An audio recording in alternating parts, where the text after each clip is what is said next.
Esta é Hong Kong. É vertical, lotada e nunca dorme. Parece muito com Nova York, e de muitas maneiras é a versão asiática dela, sendo o principal centro financeiro da Ásia e o terceiro melhor do mundo. Ela foi moldada mais pelo que construíram os que fugiram da China continental do que por sua visão. Mas como chegou a esse ponto? Como um porto de pesca isolado, que ficou preso em uma disputa entre o Oriente e o Ocidente por mais de um século, se tornou tão poderoso? Bem, ao contrário do que muitos pensam, isso não começa com o retorno de Hong Kong à China em 1997, após 99 anos de domínio britânico, mas sim séculos antes. No século XVIII, quando a Companhia das Índias Orientais chegou à China, encontrou um mercado cheio de mercadorias desejadas pelo Ocidente. Seda, porcelana, especiarias. Mas havia uma coisa que os britânicos amavam mais do que qualquer outra: chá. A China virou a principal fornecedora de chá para a Grã-Bretanha, e lá os britânicos não se cansavam dele, tornando-o até a sua bebida nacional. Mas essa obsessão teve um preço. Veja, em 1770, a Grã-Bretanha representava 33% das exportações totais de chá da China. E em 1801, esse número havia subido para 80%. O problema era que a Grã-Bretanha não tinha nada que interessasse à China. Assim, surgiu uma nova dinâmica comercial. A princípio, o acordo parecia simples o suficiente. Em troca do chá, o imperador chinês exigia prata pura, que basicamente consiste em moedas ou barras sólidas. No início, a Grã-Bretanha aceitou o acordo, mas logo o tesouro britânico ficou sem dinheiro. Com o tempo, a escassez de prata virou crise nacional, e a solução para o desequilíbrio comercial foi o ópio, droga altamente viciante e ilegal na China. A Grã-Bretanha começou a cultivá-lo em suas colônias na Índia e a contrabandear para os portos chineses. Lá, o ópio era trocado por prata, que a Grã-Bretanha então usava para comprar chá. E por um tempo, esse comércio ilegal funcionou, pelo menos até o governo chinês perceber o que estava acontecendo. A prata era drenada da economia e o vício em ópio se espalhava rapidamente pela população. Então, como resultado, o governo reprimiu com força e em 1839 apreendeu mais de 20 mil caixas de ópio e as jogou no mar. Isso claramente não agradou a Grã-Bretanha, que também estava cada vez mais frustrada com a rígida estrutura do comércio chinês. Todo comércio estrangeiro era mediado apenas por um grupo seleto de mercadores Hong aprovados. O comércio era limitado ao porto de Cantão, hoje conhecida como Guangzhou, situada logo rio acima de Hong Kong. A tensão crescente fez a Grã-Bretanha temer perder o controle do comércio no Oriente. Charles Elliot, superintendente britânico na China, emitiu um ultimato. Se a Grã-Bretanha não pudesse negociar em seus termos, navios britânicos abririam fogo. Isso marcou o início das Guerras do Ópio e se tornaria uma das lutas de poder mais importantes da história imperial, moldando o destino de Hong Kong pelos próximos 150 anos. Ela foi dividida em duas partes.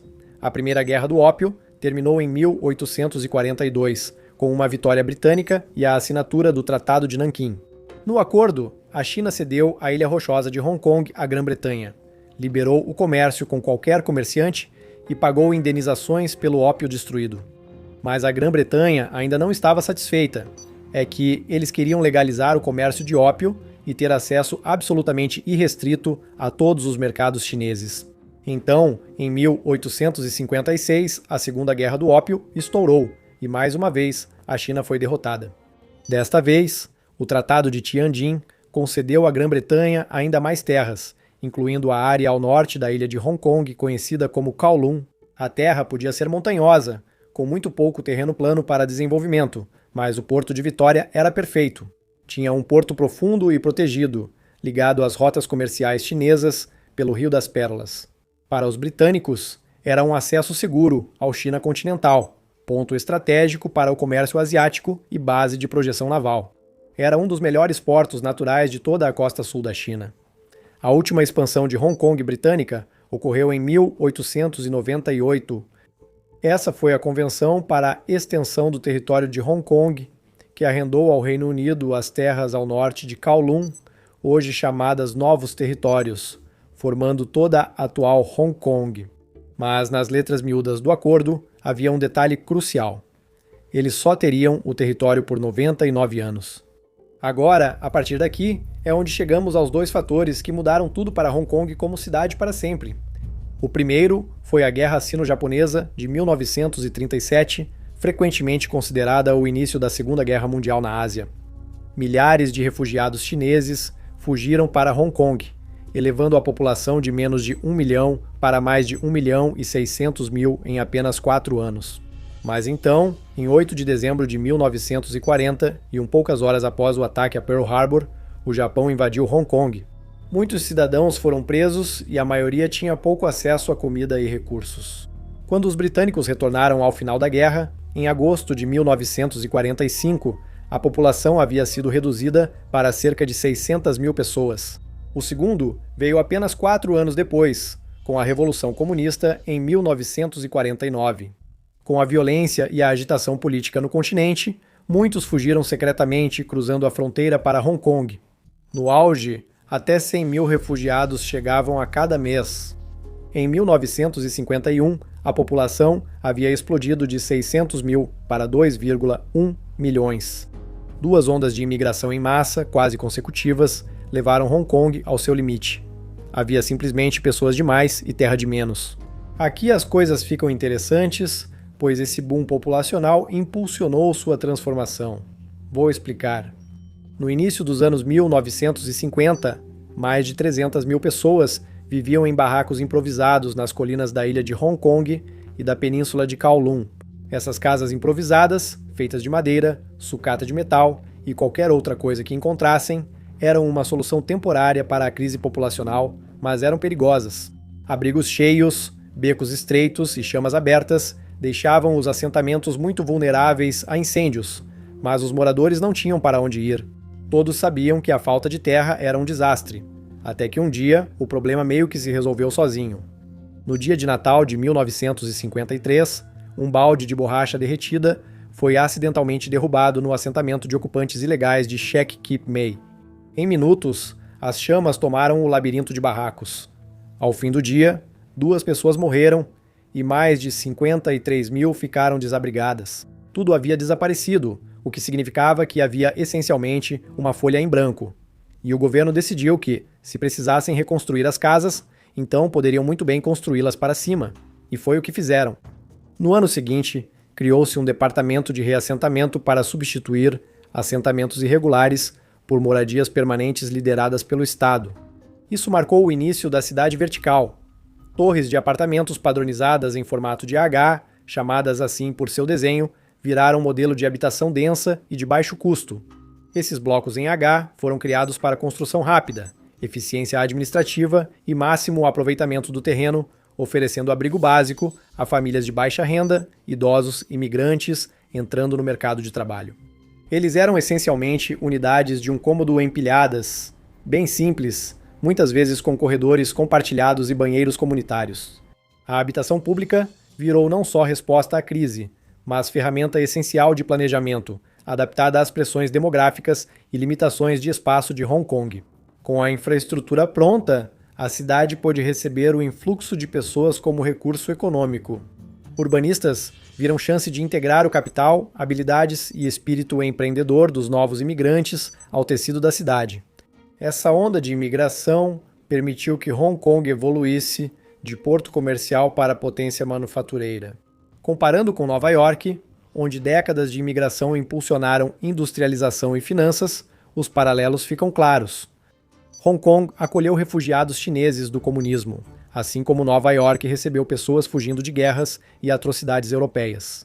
Ambas as cidades atraíram pessoas ambiciosas. Hong Kong com baixos impostos e mercados livres sob domínio britânico, Nova York pelo sonho americano.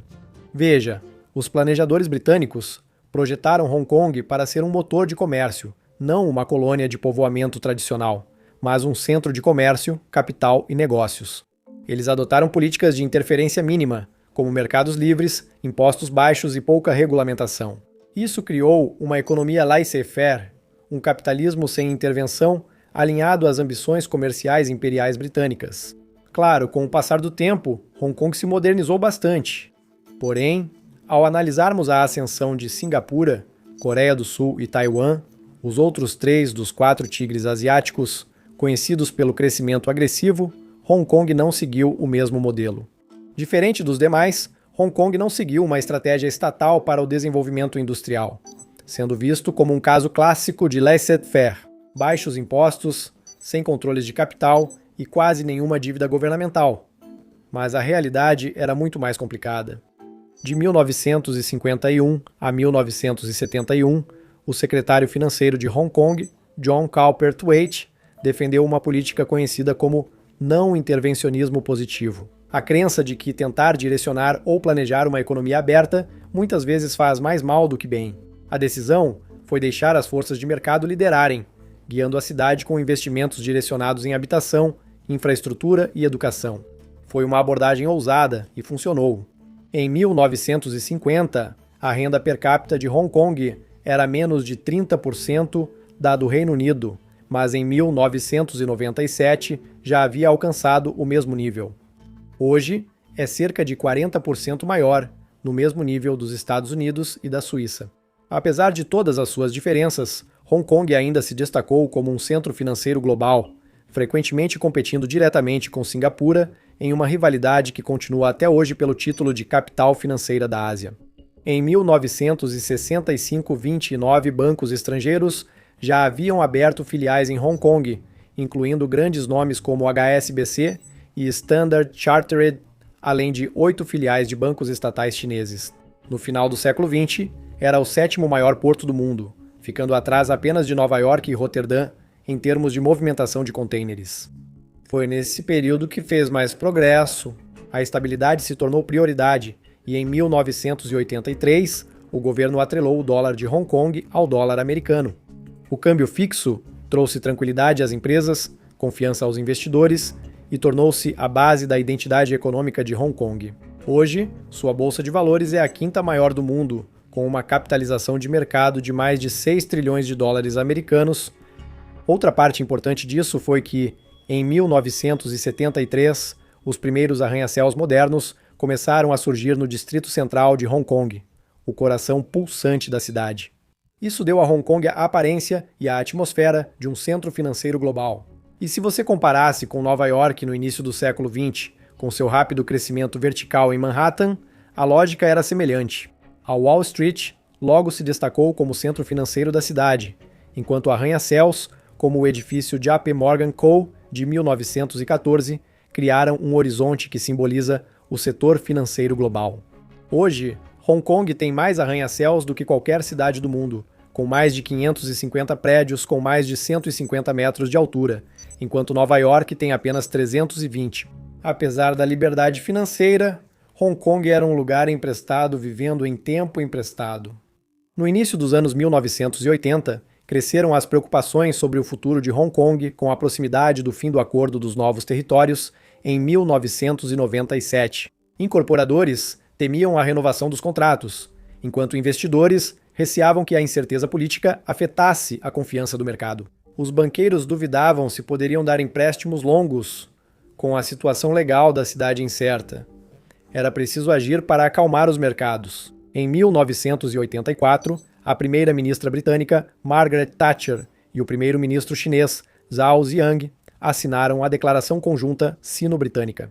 Ela prometia que Hong Kong ainda retornaria à China em 1997, mas sob o modelo de um país, 2 sistemas, por 50 anos, era o capitalismo sob o domínio chinês, e assim, à meia-noite de 1º de julho de 1997, o Reino Unido entregou oficialmente Hong Kong de volta à China. Hong Kong se tornou uma região administrativa especial, com seu próprio sistema jurídico, mini-constituição e certas liberdades civis, como a liberdade de expressão, protegidas pela lei básica. Bem, pelo menos na teoria. Tudo isso contribui para o fato de Hong Kong ainda ser uma cidade financeira global. Ela está sempre atuando como intermediária. Servindo de ponte entre a China continental e o mundo, Hong Kong segue oferecendo serviços financeiros e atuando no comércio internacional. Tudo isso sob um sistema jurídico baseado no britânico, que a maioria dos países considera oferecer proteções legais mais fortes em disputas. A China agora é a 2ª maior economia do mundo, e com esse crescimento surgiram empresas como Huawei, Alibaba e Tencent. Mas enquanto essas empresas operam em escala global, o sistema financeiro da China não. Controles rigorosos de capital dificultam a circulação de dinheiro no continente, tornando mais difícil para empresas chinesas obter capital estrangeiro ou atuar internacionalmente. É aí que Hong Kong entra.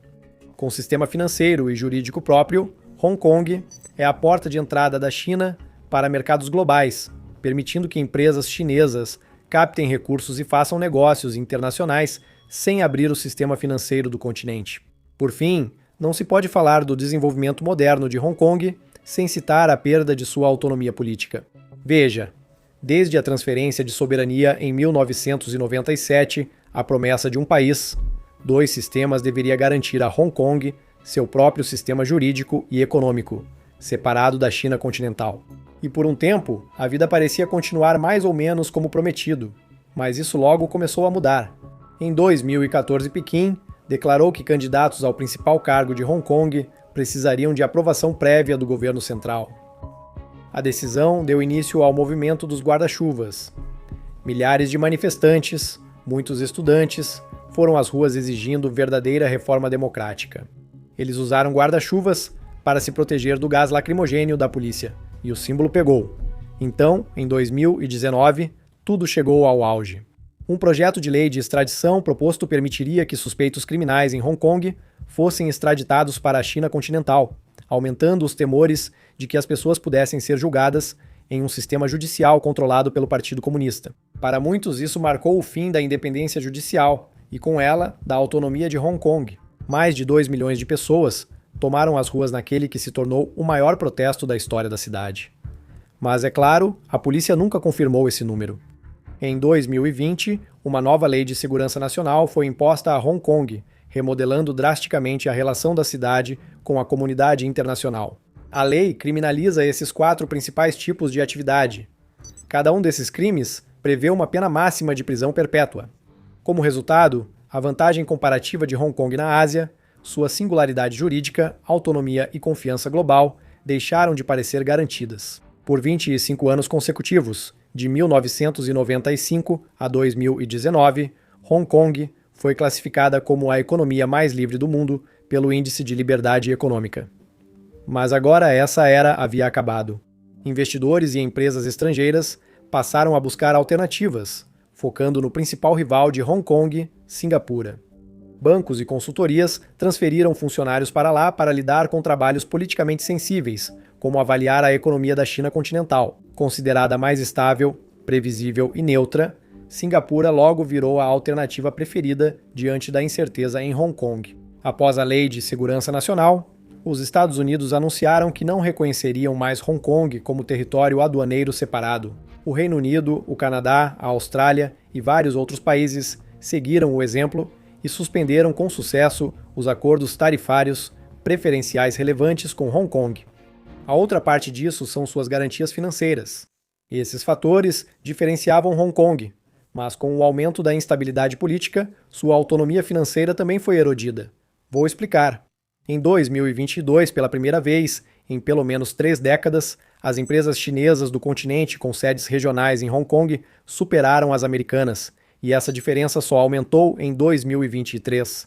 As empresas do continente também consolidaram seu domínio no mercado de ações da cidade, representando 80% do valor total do mercado até o final de outubro, em comparação com 60% há uma década.